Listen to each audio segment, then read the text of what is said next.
दोस्तों, आज जो शासन प्रशासन की तरफ से मुहिम चलाई गई है, हर घर तिरंगा घर घर तिरंगा, इस अभियान का इस्तकबाल तहे दिल से हमें और आपको करना चाहिए।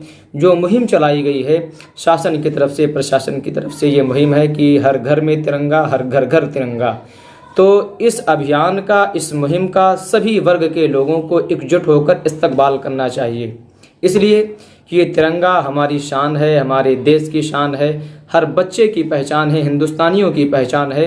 दोस्तों, इसलिए कि अगर हिंदुस्तान में हमारी पहचान है तो तिरंगे की बदौलत हमारी पहचान है। अगर विदेश में, गैर कंट्री में, अगर विदेश में हमारी पहचान होती है तो ना कि हमारे कपड़ों से पहचाना जाता है हमें, ना कि हमारे कल्चर से, ना कि हमारे कपड़ों से, ना हमारे तौर तरीके से, ना हमारे टोपी या दाढ़ी से, ना हमारे चोटी से, ना हमारे भगवाधारी से, ना हमारे हरे झंडे से, ना लाल झंडे से।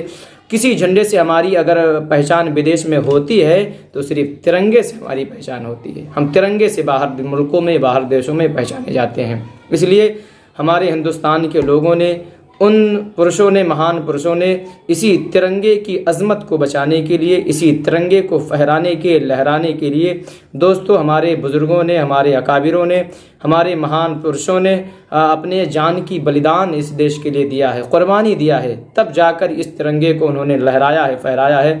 हमारे बुज़ुर्गों ने हिंदुस्तान की सरहदों, सीमा पर जाकर तिरंगे को लहराया है, चाहे पाकिस्तान का बॉर्डर हो, चाहे नेपाल का बॉर्डर हो, चाहे बांग्लादेश हो या चीन का बॉर्डर हो। जब इन हमारे महान पुरुषों ने उस धरती पर, बॉर्डर पर, चीन के बॉर्डर, पाकिस्तान के बॉर्डर पर जब ये तिरंगा को लहराते हैं तो पाकिस्तानियों को ऐसा महसूस होता है, विदेश के लोगों से जिनको हमारे देश से जलन या हमारे देश से जो है उनको तकलीफ़ है, उनको ऐसा महसूस होता है कि ये तिरंगा हमारी छाती पर लहरा रहा है। तो दोस्तों, इस तिरंगे को लहराने के लिए, इस तिरंगे की अज़मत को बचाने के लिए जब अंग्रेज़ों ने हिंदुस्तान पर कब्ज़ा जमाया, हिंदुस्तान पर कब्ज़ा किया, तो सबसे पहले अंग्रेज़ों के ख़िलाफ़ में जिहाद का फतवा देने वाले, जिहाद का ऐलान करने वाले कोई और ज़ात नहीं बल्कि हमारी मुस्लिम समाज के, हमारे मुस्लिम कल्चर के, हमारे मुस्लिम सोसाइटी के एक अज़ीम लीडर, एक अज़ीम रहनुमा, अज़ीम पेशवा हज़रत मौलाना अल्लामा फ़ज़ल हक़ खैराबादी ने जिहाद का ऐलान किया, जिहाद का फतवा दिया और कहा, ऐ अंग्रेज़ों, हमारे देश को छोड़कर चले जाओ वरना तुम्हारी खैर नहीं है और तुमसे हम लड़ाई करेंगे, तुमसे जंग करेंगे। तुम जंग के लिए तैयार हो जाओ, या तो देश छोड़ो या तो जंग के लिए तैयार हो जाओ। हज़रत अल्लामा फ़ज़ल हक़ खैराबादी ने इतना कहा तो उनके साथ में बहुत सारे मुस्लिम उलमाए कराम, हाफिज़ कुरान, कारी कुरान, बहुत सारे लीडर, बहुत सारे नेता, दोनों समुदाय के, चाहे हिंदू, मुस्लिम, सिख, ईसाई, सब एकजुट होकर इस मुहिम को और इस लड़ाई को अंग्रेज़ों से लड़ा। और लड़ने के बाद में जब ये फतवा, ये जंग का ऐलान अल्लामा फ़ज़ल हक़ खैराबादी ने दिया तो उस वक्त अंग्रेज़ों के सिपाहियों ने इन लोगों को गिरफ़्तार किया, ख़ास तौर पर हज़रत अल्लामा फ़ज़ल हक़ खैराबादी को गिरफ़्तार किया, उनके साथियों को जो उनका साथ देने के लिए आए। अल्लामा फ़ज़ल हक़ खैराबादी को और उनके साथियों को जेल में डाल दिया गया, जेल के सलाखों में डाल दिया गया और काला पानी तक पहुंचा दिया गया। कुछ दिनों के बाद में लीडर, जो अंग्रेज़ों का लीडर था, उसने अपने सिपाहियों को भेजा, कहा जाओ उनका इरादा क्या है, इन लोगों का क्या इरादा है।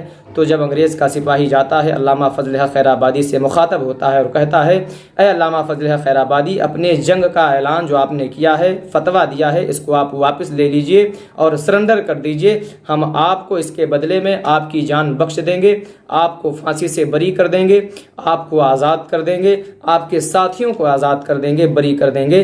तो अल्लामा फ़ज़ल हक़ खैराबादी ने उनके मुंह पर थूक दिया और कहा, अंग्रेज़ों का सिपाही सुन ले, कुत्ते की 100 साला ज़िंदगी से बेहतर शेर की एक दिन की ज़िंदगी बेहतर है। हम ऐसी मौत मरना चाहते हैं, हम अपने देश के लिए कुर्बानी देंगे, हमारे बच्चे कुर्बानी देंगे, हमारी आने वाली नस्लें तुमसे जंग करेंगी और तुमको इस देश को छोड़ना पड़ेगा, तुम्हें यहाँ से भागना पड़ेगा। हमारे जान में, हमारे सीने में, हमारे जिस्म में जब तक जान है तुमसे हमारी जंग जारी रहेगी, हमारे बच्चे जंग जारी रखेंगे, तुम्हें इस देश को छोड़ना पड़ेगा। और यकीन मान लीजिए, जब इस जवाब को अंग्रेज़ का सिपाही सुनता है, भागता हुआ, दौड़ता हुआ अपने लीडर के पास आता है, अपने सीएम के पास आता है, पीएम के पास आता है और कहता है कि जिनको आपने कैद किया है, जो सलाखों के पीछे हैं, जेल के अंदर हैं, फिर भी उनके हौसले, उनके जज्बे इतने बुलंद हैं कि वो अभी भी जंग के लिए आमादा हैं और उनको फांसी से डर नहीं लगता है, उन्हें फांसी पर चढ़ने से डर नहीं लगता है।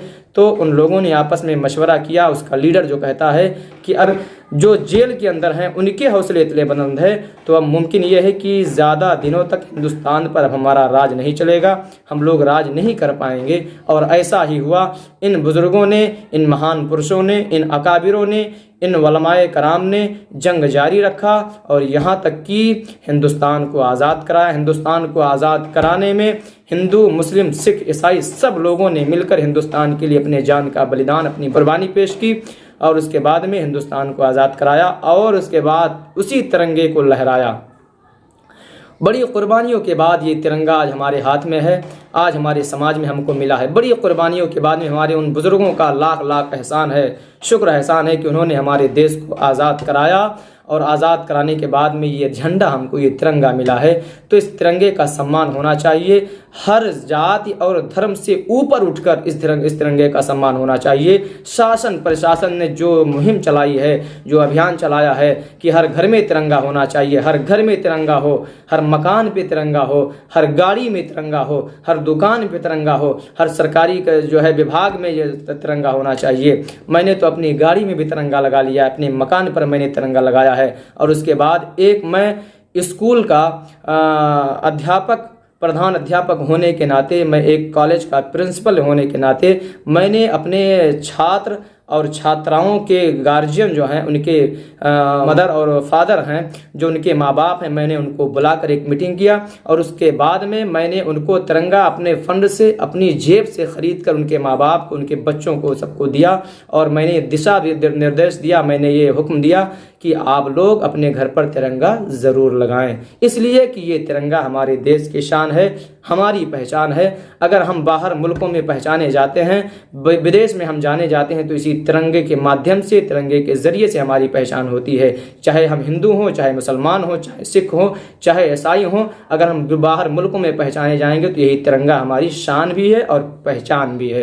दोस्तों, इस तिरंगे को बचाने के लिए, अजमत को बढ़ाने के लिए, अगर एक तरफ महात्मा गांधी थे, अपने को कुर्बानी दे रहे थे, तो दूसरी तरफ अबुल कलाम आज़ाद थे। एक तरफ पटेल थे तो दूसरी तरफ मौलाना जौहर अली थे। एक तरफ जो है भगत सिंह थे तो दूसरी तरफ अशफाकुल्लाह खान थे।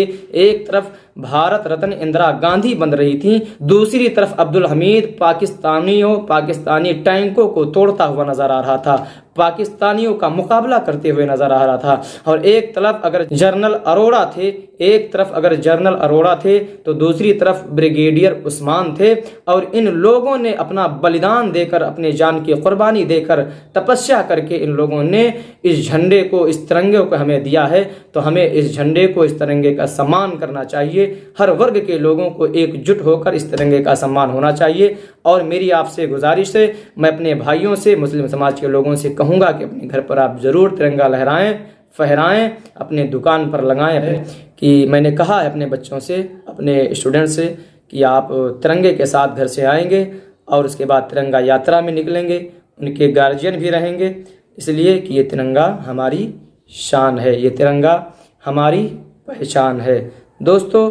और उसके बाद में इन्हीं शोरमाओं ने, अशफाकुल्लाह खान ने और अहमदुल्ला शाह ने और भगत सिंह ने और पटेल ने, महात्मा गांधी ने और उसके बाद अब्दुल हमीद ने इन दुश्मनों से कहा था, पाकिस्तानियों से कहा था, इन नेपाल के लोगों से और इन चीन वालों से कहा था इन लोगों ने, बल्कि ये कह रहे थे कि गैरों को मये गंगो जमन दे नहीं सकते, गैरों को मये गंगो जमन दे नहीं सकते, हम अहले वतन खाके वतन दे नहीं सकते, हम अहले वतन खाके वतन दे नहीं सकते। भारत तो बड़ी चीज़ है, क्या देंगे किसी को, हम चीन के मुर्दों को कफन दे नहीं सकते, पाकिस्तान के मुर्दों को कफन दे नहीं सकते, नेपाल के मुर्दों को कफन दे नहीं सकते। भारत तो बड़ी चीज़ है, क्या देंगे किसी को। अगर वो टेढ़ी नज़र से अगर पाकिस्तान हो या बांग्लादेश हो या चीन हो, नेपाल हो, अगर टेढ़ी आँख से हिंदुस्तान की तरफ देखेगा तो हम हिंदुस्तान की मिट्टी तो मिट्टी है, एक धूल तो धूल है, हम उन्हें कफन तक नहीं देंगे। दोस्तों, हमारा ये संकल्प है, घर घर में जाकर लहरा दो तिरंगा हिंदुस्तान का, दुश्मन के सीने पे फहरा दो तिरंगा हिंदुस्तान का। ये तिरंगा है, हमारी शान है दोस्तों। तो तिरंगा यात्रा में निकले, तिरंगा अपने घर में लगाएं और तिरंगा अपने तिरंगा से प्यार करें। तो मकाम हमारे यहाँ दिल में होना चाहिए।